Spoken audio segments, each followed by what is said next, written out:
Hello friends, welcome to our channel to box office. কথা বলবো টগর এটির তৃতীয় দিনের কালেকশন নিয়ে, উৎসব এই মুভির তৃতীয় দিনের কালেকশন নিয়ে, কথা বলবো তাণ্ডব এটির তৃতীয় দিনের কালেকশন নিয়ে। আপনি জানিয়ে দেই, global superstar Shakib Khan sir অভিনীত তাণ্ডব মুভিটি ডে বাই ডে ভালো কালেকশন করছে।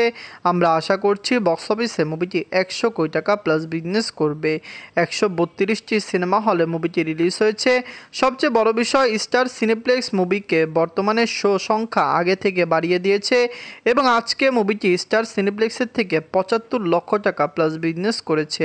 যাই হোক, কথা বলবে এই তিনটি মুভির কালেকশন নিয়ে। ভিডিও ভালো লাগে তো লাইক করবেন। এখন যদি বক্স অফিস চ্যানেলটি সাবস্ক্রাইব না করে থাকেন, সবার আগে সকল মুভির latest update plus box office collection জানার জন্য আমাদের চ্যানেলটি সাবস্ক্রাইব করে নেবেন। প্রথম হলো উৎসব নিয়ে। বাজেট ছিল 2 কোটি টাকা। লিড হল জাহিদ হাসান স্যার। এটি নিজেদের তৃতীয় দিন কমপ্লিট করেছে। উৎসব অলরেডি একটি ব্লকবাস্টার কালেকশন করে ফেলেছে। 3 দিনে মুভিটি ভালো কালেকশন করেছে এবং মুভির কালেকশন দেখে বোঝাই যাচ্ছে মুভিটি আগামী দিনগুলিতে ভালো কালেকশন করবে। আমরা আশা করছি উৎসবের লাইফ টাইম কালেকশন 5 কোটি টাকা প্লাস হবে। এটি ফ্যামিলি এন্টারটেনমেন্ট ফিল্ম। অবশ্যই বাংলাদেশের ফ্যামিলি অডিয়েন্স এই মুভিকে দেখবেন এবং তারা এই মুভিকে সাপোর্টও করবেন। তৃতীয় দিনে বাংলাদেশ থেকে আয় করেছে 13 লক্ষ টাকা। টোটাল এটির কালেকশন হলো 40 লক্ষ টাকা। আপনারা যদি এখনও উৎসব না থাকেন, দেখবেন জাহিদ হাসান স্যার অভিনীত উৎসব মুভিটি কেমন হয়েছে, লং টাইমে কত টাকা আয় করতে পারে, ওয়ার্ল্ড মার্কেটের দর্শক সাপোর্ট করলে উৎসবের লাইফ টাইম কালেকশন ইজিতে একটি ব্লকবাস্টার কালেকশন হতে পারে। আমরা আশা করছি ফ্যামিলিজন্স এই মুভিকে পুরোপুরি সাপোর্ট করবে এবং লাইফ টাইমে মুভির কালেকশন সর্বোচ্চ 5 কোটি থেকে 7 কোটি টাকা প্লাস হতে পারে। এখন কথা বলবো টগর নিয়ে। বাজছিল 1 কোটি টাকা। লিড হল আব্দুল রাজ্জাক স্যার। এটি নিজেদের তৃতীয় দিন কমপ্লিট করেছে। টগর কিন্তু অলরেডি বক্স অফিসে পজিটিভ রিভিউ পেয়েছে।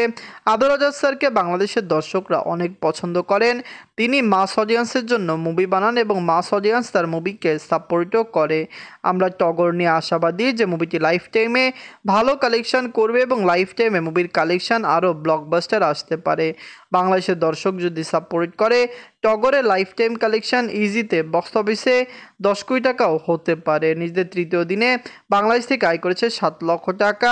টোটাল এটির কালেকশন হলো 23 লক্ষ টাকা। আপনারা যদি এখনও টগর না থাকেন, দেখবেন অনেকেই বলতে পারে টগরের কালেকশন কম হতে পারে, কিন্তু মাস মাসালা এই মুভিটি বাংলাদেশের দর্শক যদি পছন্দ করে, মুভিটি ইজিতে বক্স অফিসে একটি দারুণ কালেকশন করবে। আমরা আশা করছি আব্দুল রাজ্জাক স্যার অভিনীত টগর মুভিটি লাইফ টাইম আরও রেকর্ড ব্রেকিং কালেকশন করবে এবং অবশ্যই বক্স অফিস থেকে মুভির কালেকশন কমপক্ষে 2 কোটি টাকার প্লাস আসতে পারে।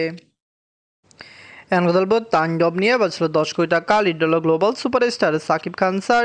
এটি নিজেদের তৃতীয় দিন কমপ্লিট করেছে। সবাই বলতে পারেন যে তাণ্ডব আগে 25 কোটি টাকা বাজেট দেখানো হলো, বর্তমানে কেন 10 কোটি টাকা বাজেট দেখানো হচ্ছে? এর প্রধান কারণ, প্রোডাকশন হাউস বলেছিল মুভির বাজেট নাকি 30 কোটি টাকা। এরপরে তারা মুভি রিলিজ হওয়ার আগে বলেছেন বাজেট নাকি 25 কোটি টাকা, কিন্তু বর্তমানে ক্রিটিক্স এবং সবল অ্যানালাইটিক্স বলছেন এই মুভির বাজেট সর্বোচ্চ 10 কোটি টাকা হতে পারে, কারণ এটাকে সেরকমভাবে বিগ বাজেটে বানানো হয়নি, যার কারণে বর্তমানে আমরা 10 কোটি টাকা বাজেটে মুভি ধরতে পারছি। তৃতীয় দিনে বাংলাদেশ থেকে আয় করেছে 4 কোটি 96 লক্ষ টাকা। টোটাল এটির কালেকশন হলো 14 কোটি 59 লক্ষ টাকা। সবচেয়ে বড় বিষয়, তাণ্ডব 2 আসছে এবং সুড়ঙ্গ 2 আসছে। আমরা আশা করছি মুভিগুলি দর্শকদের পছন্দ হবে এবং অবশ্যই বক্স অফিসে দারুণ কালেকশন করবে। রায়হান রাফি স্যার তার একটি ইউনিভার্স বানিয়েছেন এবং তাণ্ডবই তার ইউনিভার্সের প্রথম মুভি। আমরা আশা করছি বাংলাদেশের দর্শক এটিকে সাপোর্ট করবে। তুজো box office channel day by day সকল মুভির আপডেট করে। তো আপনারা তাণ্ডব, উৎসব এবং টগর এই 3টি মুভির মধ্যে সবচেয়ে সেরা মুভি কোনটি কমেন্ট করে জানিয়ে দিতে পারেন। ধন্যবাদ।